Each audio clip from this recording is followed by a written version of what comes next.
नमस्कार मित्रों, स्वागत है आपका इस YouTube चैनल पे। चयनित अभ्यर्थी बोले एक भर्ती में एक ही बार दिया जाए आरक्षण। अब आरक्षण एक ऐसा मुद्दा है जो पूरे देश में गर्म अभी चल रहा है और इस मुद्दे पर सभी राजनीतिक दल बहुत अच्छे से राजनीति कर रहे हैं, ये आप सब जानते हैं। आप इस वीडियो को देखने वाले शायद पंडित भी होंगे, ठाकुर भी होंगे, पाल कैटेगरीज के बच्चे भी होंगे, मौर्य बच्चे भी होंगे, यादव भी होंगे, हर प्रकार के बच्चे होंगे। लेकिन उन बच्चों को, उन अभ्यर्थियों को एक बात समझनी होगी कि नेता किसी जाति का नहीं होता है।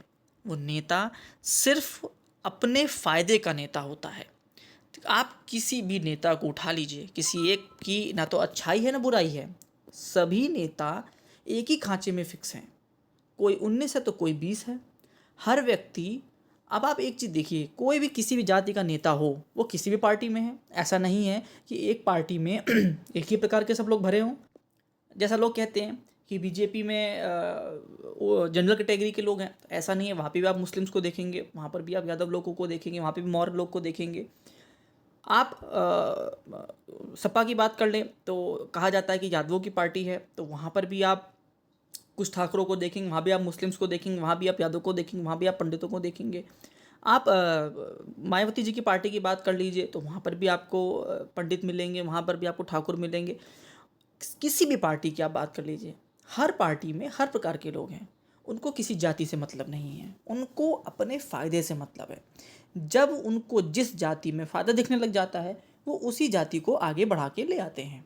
जब देखेंगे कि ये फैक्टर ज़्यादा बढ़ रहा है इस जाति का, तो वो उस नेता को आगे कर देते हैं। जब उनको लगता है कि नहीं, दूसरा फैक्टर बदल गया, तो दूसरे को पीछे करके तीसरे को आगे कर देंगे। ये आप सब जानते हैं। फिर भी आप लोग एक दूसरे से जो द्वेष भावना रख रहे हैं, ये सिर्फ नेताओं के भड़काने से है। इनसे बचिए। आप एक बात ध्यान रखिएगा, ये जो नेता हैं आज हैं कल चले जाएंगे और नई पार्टी बनेगी, फिर कोई दूसरी पार्टी में जाएगा। अगर इधर से सीट नहीं मिलेगी तो वो उस पार्टी में जाएगा।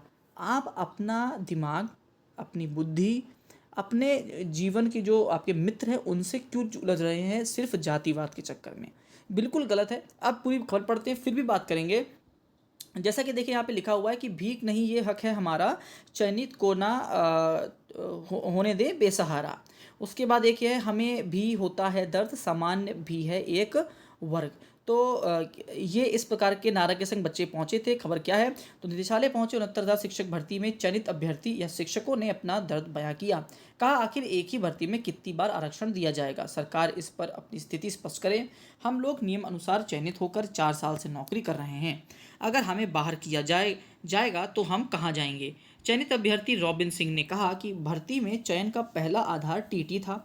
इसमें सामान्य वर्ग के अभ्यर्थी 90 नंबर और ओबीसी 82 नंबर में शामिल हुए। इस तरह उन्हें 8 नंबर की छूट मिली। दूसरा आधार असिस्टेंट टीचर रिक्रूटमेंट एग्ज़ाम, जिसको लोग सुपर टेट कहते हैं या फिर ATRI कहते हैं, उसमें भी सामान्य वर्ग के 97 नंबर थे और ओबीसी वर्ग के 90 नंबर पर चयनित हुए थे। यहाँ भी उन्हें 7 नंबर की छूट मिली। अंतिम चयन में भी ओबीसी वर्ग के अभ्यर्थियों को आरक्षण दिया गया। वे अपने मूल पदों के साथ अनारक्षित श्रेणी में भी 12,000 से ज़्यादा चयनित हुए हैं, जबकि पूर्व में ही यह कहा गया है कि एक भर्ती में एक ही बार आरक्षण का लाभ दिया जाना चाहिए। ऐसे में आरक्षण का लाभ 2 बार न दिया जाए, वह सरकार को पुरानी सूची की रक्षा करनी चाहिए।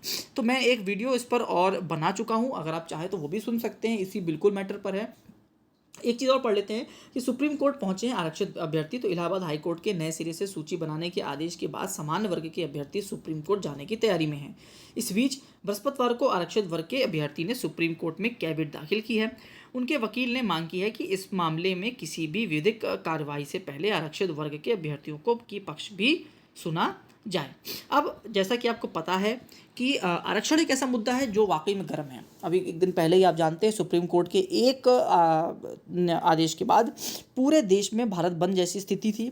अब ये जो बंद होते हैं या जो भी स्थिति बनती है, इसके पीछे होता कौन है, तो आप सब जानते हैं, नेतागण होते हैं।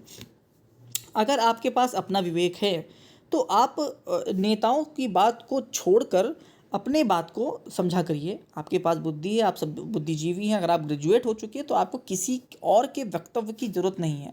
किसी और के मुंह से सुनी हुई बात को समझने की ज़रूरत नहीं है, आपको अपनी बुद्धि लगाने की ज़रूरत है।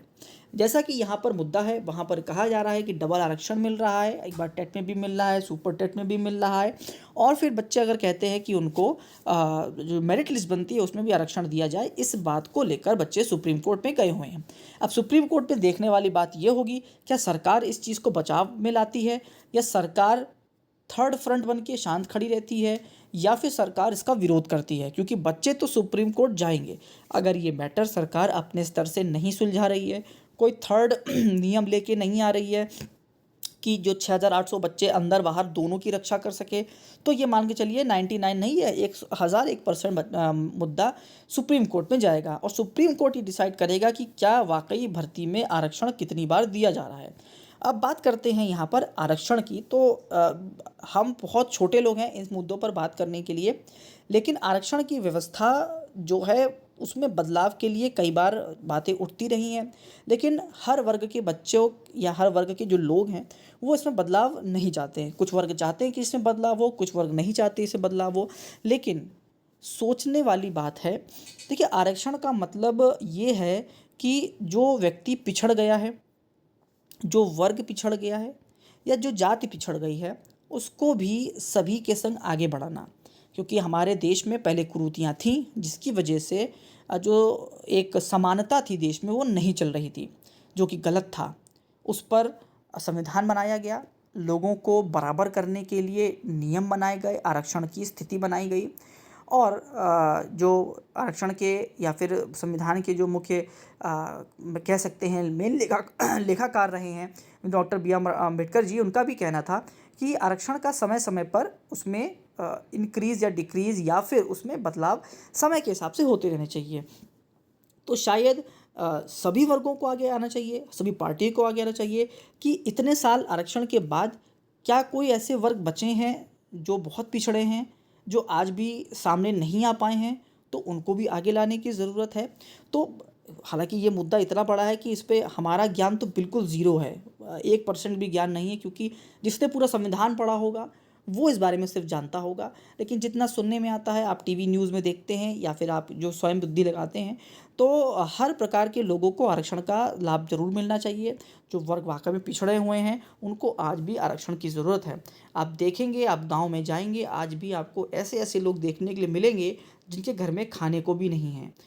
वो बच्चे पढ़ाई करना चाहते हैं, वो बच्चे पढ़ते भी हैं, लेकिन अपने ही वर्ग में वो फाइट नहीं कर पाते, क्योंकि वो अपने ही वर्ग में बहुत पिछड़े हुए हैं। तो सबको समानता है, सबको समानता मिलनी चाहिए। अगर जो नियम बने हैं उसमें अगर कहीं पर भी गड़बड़ है तो सरकार दोषी है, विभाग दोषी है, वो अधिकारी दोषी है। लेकिन दोनों पक्ष की बात करें तो अगर आप नौकरी दे रहे हैं, आपकी गलती की वजह से दे रहे हैं, तो आपको उनकी रक्षा करनी चाहिए। अगर वो अपनी गलती की वजह से भर्ती हुए थे तो उनको ज़रूर निकालना चाहिए। जो लोग बेचारे 4 साल से बाहर बैठे हैं उनके लिए आप क्या करेंगे, उनके दुख दर्द और पीड़ा के लिए आप क्या समझेंगे। अधिकारी इसके लिए बिल्कुल दोषी हैं, उन पर कोई कार्रवाई होनी चाहिए कि जो 4 साल से बाहर बैठा है उसकी मनोस्थिति को सोचिए, 4 साल में वो कितना पीछे जा चुका है, उसके ऊपर क्या स्थिति है, उसके लिए भी कोई ना कोई दोषी होना चाहिए और उस पर कोई कार्रवाई होनी चाहिए, ताकि अगली बार कभी ऐसी भर्तियां हों तो उनमें इस तरह की चीज़ें ना हो। अब आप किसी को निकाल देंगे तो उसकी मनोस्थिति क्या होगी। दोनों पक्ष पीड़ित हैं, सरकार को स्टेप लेना चाहिए। सुप्रीम कोर्ट से बेटर सरकार कोई स्टेप ले, सबके साथ न्याय करे, सबको नौकरी दे, और हर घर पे हर व्यक्ति के पास एक स्थिति ऐसी होनी चाहिए कि वो समाज में खड़ा हो सके। लास्ट तक वीडियो देखिए, उसके लिए बहुत बहुत धन्यवाद। आपका दिन शुभ हो।